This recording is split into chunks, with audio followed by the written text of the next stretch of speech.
America Meditating Radio Show, we collect wisdom, inspire each other, and empower hearts 24/7.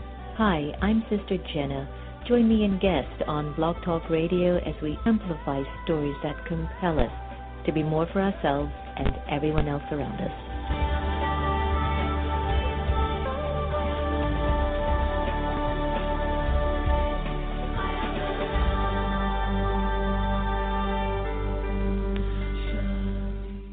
The Azar Foundation for Children of the World is an organization aimed to support women and children in need across the globe. We believe in empowering lives, strengthening minds, and providing programs that enrich health and education. The Azar Foundation was founded in 2003 and has been serving the world ever since. Visit us at our website at www.azar4children.org. That's www.azar4children.org to find out more information about our endeavors and join our mailing list. Remember, the smile and the cry of a child doesn't have any language. The Azar Foundation. Do you like to meditate? Have you tried to meditate? Have you struggled with meditation? Why don't you visit one of the Brahma Kumaris Meditation Center? Visit brahmakumaris.org. Hi, I'm Devon Franklin, co-author of the book The Wait, author of the Produced by Faith, and producer of the film Miracles from Heaven. Just to give a shout out to Sister Jenna and American Meditating Radio. I've been on the station before. I've been on the program. It's on the meditation. It's such a powerful way to tap into all that God has for us and find peace, love, and joy, and health in our life. We have an exclusive screening of my new film, Miracles from Heaven, starring Jennifer Garner and Queen Latifah. And this is a film that is based on a true story. We've been screening it all around the country, and people have been blown away by the power of this inspirational journey of a family coping with the illness of the middle daughter, and a miracle shows up when they need it the most. I promise you, you will not be disappointed. Are you in need of a tech service company that's going to deliver the best solutions for your business? Then Attronica is your solutions headquarters. Here we specialize in your individual needs to make sure your business shines. For more information, please call 301-417-0070 or visit us at our website at attronica.net. Attronica, where we deliver for you. Hello, this is Kristen Hoffman, and it is with great love, joy, pleasure, and spirit that I am listening to America Meditating Radio Show. Thank you, Kristen, and we want to thank her for being the voice of our new initiative, Meditate the Vote. Welcome, everyone. You're listening to America Meditating Radio, and I'm your host, Sister Jenna. We always look forward to touching base with you on a daily basis for all pure, selfish reasons that I know that I'm growing tremendously with our conversations that we have with incredible guests on the air. And it's also my intention that they, too, are having something within our conversations. But judging from all the emails that I get from all of you, it touches all of our hearts here that you're finding so much content and so many tools that are helping you through life as we go along. The other day I was just catching a lot of energy in terms of, I'm Pisces, we're just sensitive people, we can't help ourselves. But at the same token, I balance my sensitivity with spiritual knowledge where I feel it keeps my balance and it keeps me in check for who I need to be and to be able to welcome all relationships that come invited or uninvited. And so I was speaking to one of my sister friends in Miami, and I was telling her, I just feel so sad for the world. And, of course, as you all have been hearing me talking about my concerns of this political race, and yesterday, Antonia gave me a video about Clinton at a Hillary rally, and it was like folks were really attacking him. And I watched the video for about maybe 5 minutes or 7 minutes. We were in the office yesterday, and he silenced people with knowledge. He says, wait a minute, before you attack me or blame me this, let me give you the statistics of what's happening on the streets and who you're supporting when you talk about Black Lives Matter and what's happening. And guys, by the time he was done, people were quiet. And the folks who were there for Hillary were supporting. Now, we've seen others who are protesting, other campaign rallies, and they're like, get out, get him out, get him out of here, you're out of here. There was no knowledge, no stats, no information. And then again, there's this beautiful project going on as a viral project called Hug Project.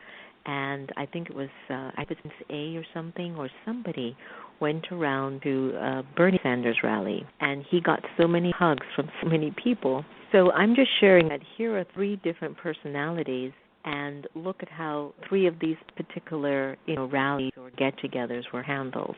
And this is what Meditate the Vote will all about. It's going to be about us being able to be very conscientious, very reflective, know the details, know the stats, feel in your heart what is it that we have brought into the country's narrative up until this point, and how do we want to continue the story around the rest of the world. I think on the very personal note, we have developed some sort of a sanity and a sort of a respectocracy back into the eyes of the world. I know some might not agree with me, and I would like to put this on the record. I am not for any sides. I am for God's children, everyone who's here on the planet playing out a part. So when I'm telling you what I'm sharing with you this morning about just the way that we honor each other. So I sent one of our logos because we're going to be releasing it on May 1st. I really need a lot of our friends to come on board. Just begin to create the mantra in your mind, a hashtag meditate the vote. And on May 1st, I would like all of you to really engage in a conversation with us through questions and through videos and through messaging. And so I spoke to a friend of mine who sent me, who was a major Hillary Clinton supporter, and her husband, who's a very well-known author in America, who was an Obama supporter. And today she emailed me back when I showed her a logo with Hillary with it, and she's like, I don't like Hillary anymore. She's going towards someone else. And so I responded to the email, and I said, but I knew you were a big supporter of her, but you are a supporter of God's children, aren't you?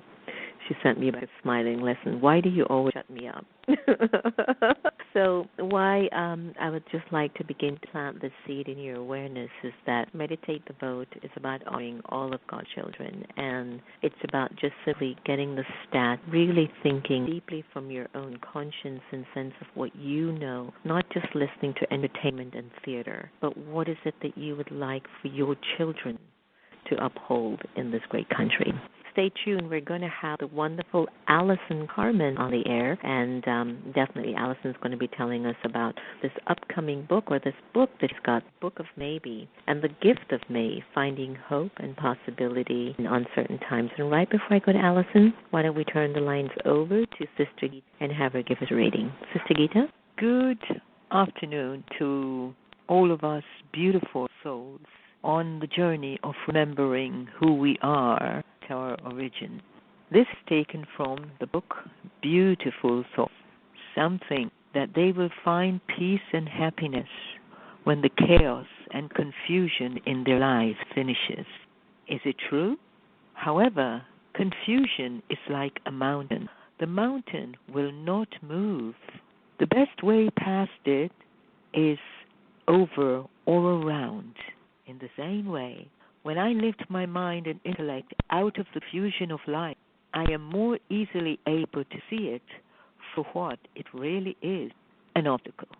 Today, let me keep my mind and intellect above the chaos and confusion, and I will then become free.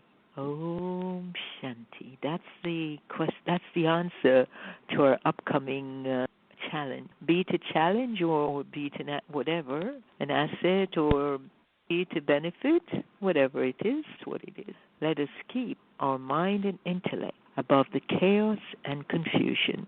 Soul is made up of 3 such faculties: mind, intellect, and sanskars or impressions.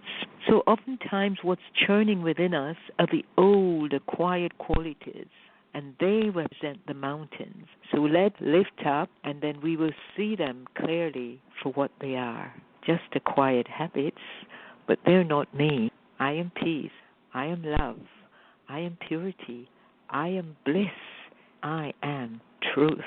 Om Shanti. Meditate this reading. Bye now.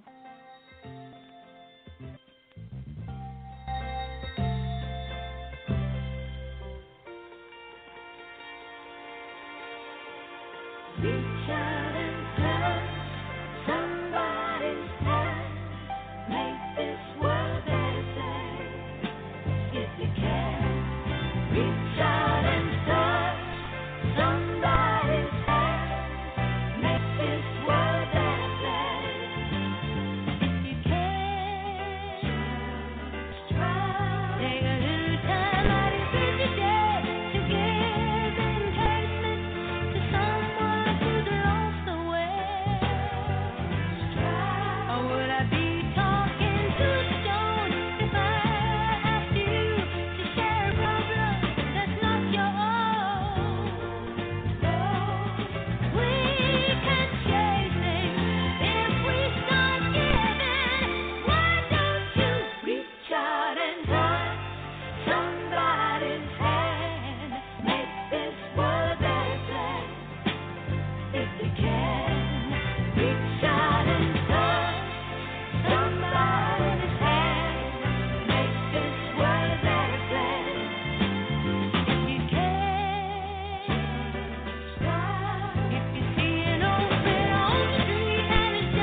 welcome back, everyone. That was Dinah Ross, one of the classics, Reach Out and Touch Hand. And we are enjoying Sister Gita. She's in such a good mood today, and I think her body is just feeling a whole lot better. There's just nothing but joy that comes through her vibrations.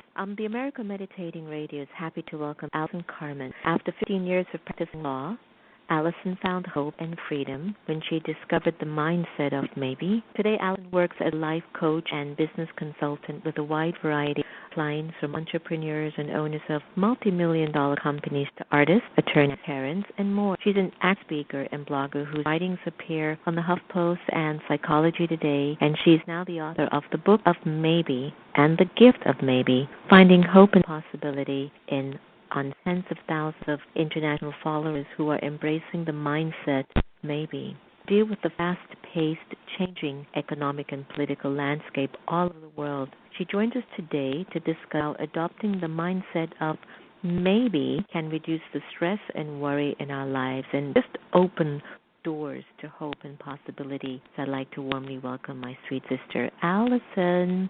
Hi. Hello, Sister Jenna. Thank you so much for having me today. Same here. You've got me so curious about maybe. You know, in Indian culture, they would be like, "I will get back to you." So, you know, so when you talk about maybe, come on, let me find out what is maybe about. Well, first, I want to thank you because you really filled my cup this morning listening to you, and the woman said that beautiful meditation. Really, what a beautiful way to start a show. So thank you for your words of wisdom. I really appreciate it. I guess the best way to introduce you to maybe is to talk about my story. And the story of my life was I needed to know what was going to happen next. And if I didn't know what was going to happen next in my life, I projected things were going to be bad or they weren't going to work out. And I think a lot of us in society have this addiction to certainty. We want to know so bad because we're afraid we're not okay. And what we do to manage this worry all the time of what's going to happen next and all these future projections is we write stories about what needs to happen for us to be okay. So we might write the story, I'm going to have this job till I retire. I'm going to have this amount of money in the bank when I'm 50. My child will go to this college, and then because of that, they'll be successful. And then we hold really tight to these stories because they make us feel like we're safe and secure. And then the minute something happens, the minute we lose the job, we don't have the money, our child doesn't get into that school, we start spinning out of control, and we say life's not working out, things are bad, things will never get better, and we forget that there's this change in life, and within this change there's always hope and possibility. I could never get to that point in my life. I was projecting, I was worried, and one day, in the middle of me spinning out of control, worrying about money, my parents being well, whether I lose my job, this Taoist teacher of mine told me this beautiful story, and it was about this farmer, and he had a horse, and his horse ran away, and his neighbor came by and said, you have the worst luck, and the farmer said, maybe, and the next day the horse came back with 5 mares, and the neighbor came back to the farmer and said, you have the best luck, and the farmer says, maybe, and the next day the farmer's son is on the horse, he falls off and breaks his leg, and the neighbor comes by and says, you have the worst luck, and the farmer says, maybe.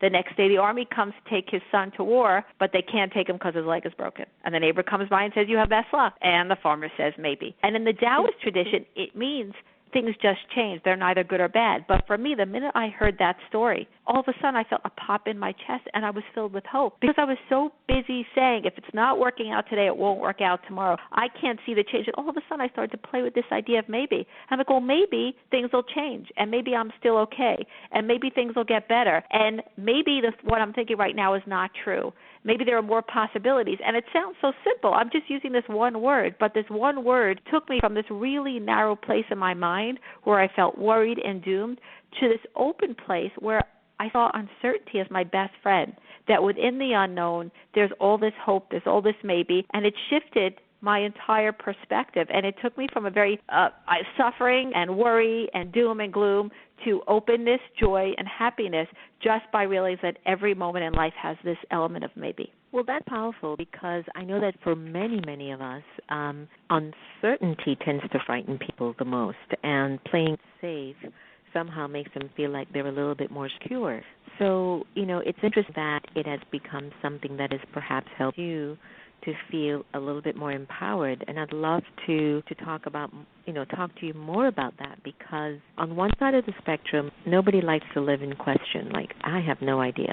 And on the other side of the spectrum, people are going, I'm solid, I know this is good, this is what's going to work for me. Right. You know what I'm saying? Yeah, absolutely. I mean, it was Krishnamurti who said, the reason I'm so happy every day is I don't mind what happens. Well, most of us mind what happens, right? So that's where our suffering comes in. And so, but the truth is, we suffer because we think we know. That's where the suffering comes in, this need for certainty. I got it under control. I feel I'm in a safe place. That's when we suffer the most, because then the unknown happens, the unexpected happens, and we're just blown away by it, and then life's not working out the way we planned. And that's the moment where if we can say, well, there's maybe this is good, maybe it'll change, maybe there's something different, maybe it's okay, I don't know the answer. And in that moment, if we could shift there, then we're going to start to look at uncertainty as our best friend, because things aren't working out right now. So it's the unknown that's going to give us the gift. But if we don't shift at that moment, we tend to get negative, and then we start to shut down. And the minute we shut down with this fear and worry, we're actually not seeing everything that could possibly happen.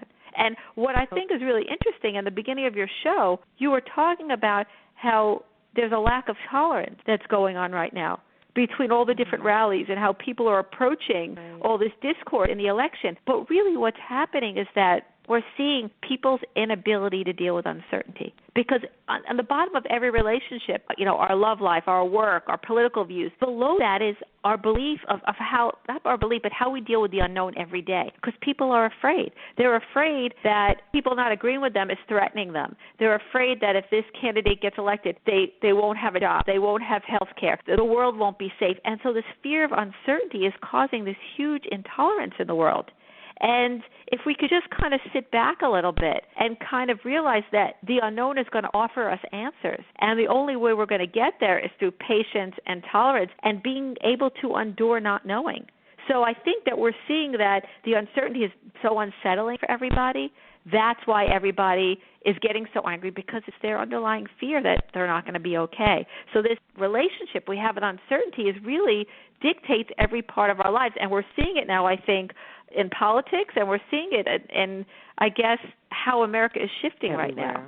Yeah, everywhere. Let's talk about some steps that maybe our listeners can participate in, to those who are listening to the show, because we're looking at the world today, and as you heard me earlier on in the conversation, and as what you reiterated, there's a lot of uncertainty. And people are getting worried about walls and being deported, and economic insecurity, and just racial intolerance becoming more amplified. And perhaps the better part of us was hope that had been taken care of. So we've got like Ebola, you've got languaging like terrorism as almost a norm. And 10 years ago or 15 years ago, we didn't hear that word. How do you teach your clients to deal with such issues at this time, which have now become really global? And also that this idea I have, it works for your everyday issues, like your job, your stress, but also for the bigger issues. I remember when my daughters were very frightened that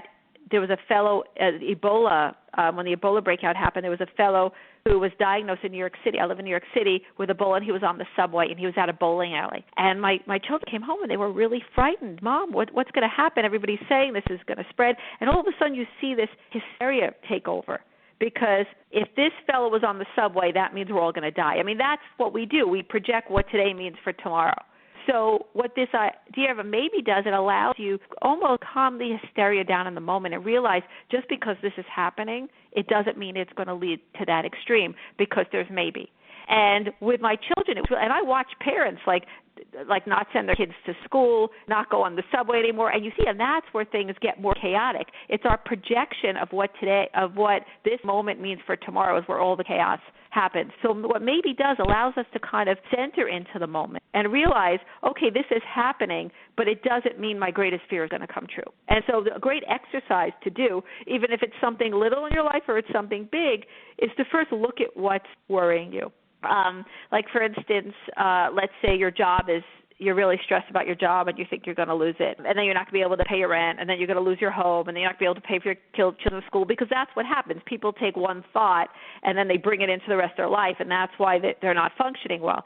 So the first thing you ask yourself is like, am I absolutely sure that my fear is true? First of all, we don't know you're definitely going to lose am I absolutely sure I'm going to lose my job? No.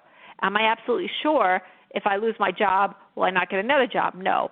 Am I absolutely sure if I lose my job, I won't be able to pay for my mortgage? No, I'm not absolutely sure. So once you go down that list and you realize, well, you're not absolutely certain that your biggest fear will come true, what else is there? And then you start to write these maybe statements down. And again, it sounds so simple, but I could almost guarantee someone if they sit for 20 minutes and start to write these maybe statements down, they're going to have a shift. Because what you would say is, maybe I won't lose my job. Maybe if I lose my job, it'll still be okay. Maybe something else will happen. Maybe it's time to go back to school. Maybe I can get a loan. And all of a sudden, you're going from this place where you're doomed, where you're just going through these maybe statements, one after the other, and all of a sudden you're going to feel a little lighter, because you're going to realize, wait, I don't know, but there's still hope, there's still possibility. And that little opening, again, it sounds so simple, takes you to this new place where you're starting to see opportunity. You're more present because you're not projecting so much, because you realize, I don't know what's going to happen, but I have hope. You come back to the moment, and then life starts to shift. But the most important thing is, you suffer less. You suffer less because you know every moment has maybe. And it's really a shift in perspective that really could change every part of your life. We don't realize the dialogue we're having in our brain all the time. I can't tell you how many times all of us think we're doomed in one area or we're stuck in one area. Right. But with maybe, you don't feel stuck now. anymore. I'm getting that. You're actually saying that maybe is sort of an alternative way of looking at things, not to live in such a smaller perspective, a rigid role or a way of looking at your life, but life is actually perhaps trying to offer you or birth you something more that you have to experience and explore. I like that. I like the maybe at another perspective, as another way of looking at things, to be able to answer the story. I like that. Yeah. So, people, I don't want to talk about just the fact people struggle and with regret and all of that. I think people are also in the mode of trying to celebrate the fact that they have overcome quite a lot of things. And when you authored the book of Maybe and the gift of Maybe, what was it for you that stood out the most, where something shifted dramatically for you inside?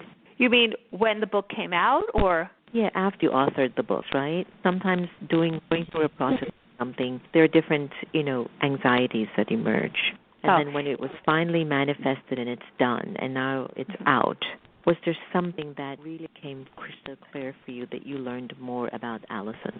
Well, what's interesting about the story of the book is when I first got an agent and I sent the book out, I was rejected 45 times. The book says 25, but I counted all the rejection letters later on, and it really tested my belief in maybe. Am I really in maybe?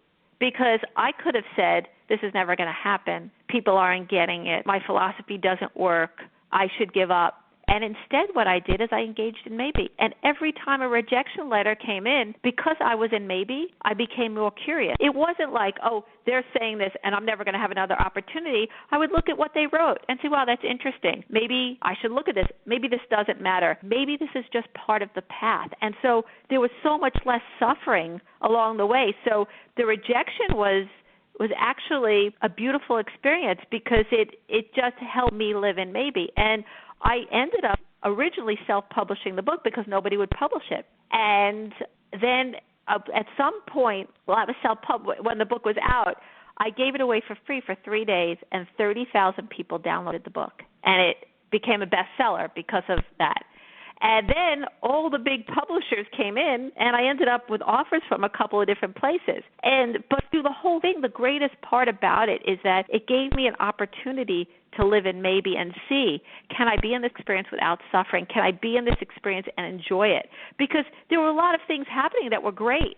But if I kept thinking about, oh, a big publisher is not helping me, this is not working out, I would have suffered and not enjoyed the moment that I was in. So the process of getting the book out and having a big publisher purchase the book eventually showed me the power of living in maybe. I think people achieve more than maybe, but they also suffer less, so we're enjoying life more. And so that out of all the things I experienced, for me, that was the most profound, to actually live it with the book, just to have written the book and then to have had to have lived in such an open space until it was able to get picked up. I love that. Don't we always seem to find ourselves in that position?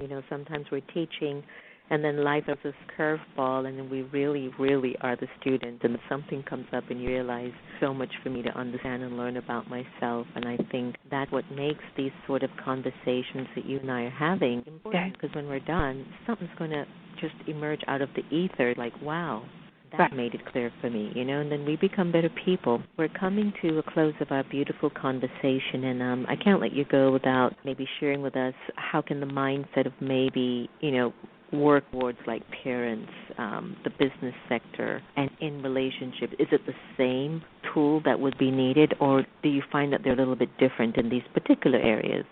Well, there are, definitely a lot of nuances, but people would think, oh, how could I be successful at work if I was in maybe? But if you think about it, positive thinking, if you're afraid of the unknown, it's going to be hard to be a positive thinker. So you wake up and you go to work and you think you're going to land that client, and you didn't land the client, and then you're afraid, your positive thoughts are going to go by the wayside, but maybe it's going to sustain you because it's always going to open it up again. So I didn't get that client. Maybe something else will happen. Maybe I'll get a new client. So what maybe does in the workplace, it allows you to keep that expansive, positive mindset because you're always seeing things are going to change, and within that change, there's hope. And in relationships, you have the same thing. What happens is that we get very tired in relationships, and we stop seeing it as new. He was mean to me yesterday. He's going to be mean today. We fought yesterday. We're going to – no. Within maybe you could sit in this moment and realize this is a new moment. Maybe there's a new place for us to be. Maybe there's a new way that we could communicate. So in every part of your life, it's constantly offering you hope, a new beginning, and less suffering and more creativity. I can only ask everybody listening just to try it. And there are definitely more exercises in the book and, a deeper understanding of how it makes you more present. But just a basic understanding of it, I think people could start to use it and see, how their life will change. Allison Carmen, thank you so much for your enthusiasm, and you're helping me to refine my understandings of maybe. Now when I use it, it'll have a lot of deep meaning, and thank you so much for that. Please leave us with a favorite life quote that maybe you're living by, if it's not just maybe, and maybe a website or information that we can find out more about you or your work. The quote that helps me most throughout my day is, maybe everything is still okay. Because it always reminds me this is happening, but maybe everything is still okay. And that's the one that just kind of clicks me back in. So I just that alone I think would help people. My website is AllisonCarmen.com. There's a lot of great blogs on there. My book is The Gift of Maybe. It's at major bookstores and on Amazon. And I write for wonderful magazines, Psychology Today, HuffPost. So my writing is all over the place, and and I just hope that it helped at least one person that's listened to this show today. Sure. Well, Allison, thank you so much, and all the very best. Oh, thank you, and I hope we talk again soon. Thank you so much. I'm sure we will. Bye-bye. Bye-bye. So now we can use maybe with deep permission that it's expanding what you might think is your capacity. I mean, there's other interpretation or perspective, another way of just looking at things. I totally invite you all to do that because we sometimes play life way too small. We are gifted. I think there's a lot more virtues that we can bring to our relationships. There's a lot more love that we can bring into our relationships, and there's a lot more patience that we can bring into relationships. Miserable as I have been the last few days, even behind all of that, and I'm just sharing openly with you, I focus on what was fundamental, my work, my office, because I know it's just a stage, something that you're going to pass through. And yes, everything around you is telling you that you're almost justified to feel that way because it's just constant, but yet you don't feel good, and then others also are infected by that. So maybe I can hold myself just a little bit longer and not lose. I leave that for you to percolate on. Thank you so much for joining us on America Meditating Radio. Remember, no one can take away your happiness unless you give them permission, and we are here to love each other the same. Please stay tuned for the Meditate the Vote upcoming campaign or initiative, and keep looking up for hashtag Meditate Vote. We want to be able to increase the quality of as we lead into voting day. I think it's on November 8th. And check out for event on meditation. Coming up in May is Meditation Month, and so if you can host a Meditate the Vote conversation at home, or when you and your friends are together just talking about Meditate the Vote and some of the questions that we're going to be disputing, just send us a tag about something that you realized during your conversation and how that moved you, or how that made you think in a different way, or how that made you let things go that you really were struggling with letting it go, and now you realize what you need to do. Whatever it might be, we want to be able to contribute to each other's lives so that we can be great representations of our beloved Bob. I'm going to end today's show with my beautiful friend, Sanatam Kaur, and this one's called Sat Shri Shri Akal.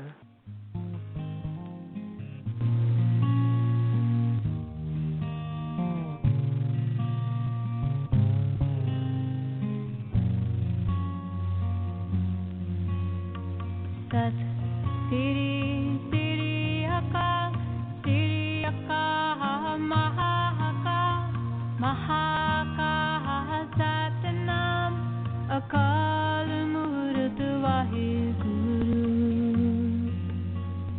Sat Shri Shri Akal, Shri Akal, Mahakal, Mahakal, Satnam, Akal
Sat Shri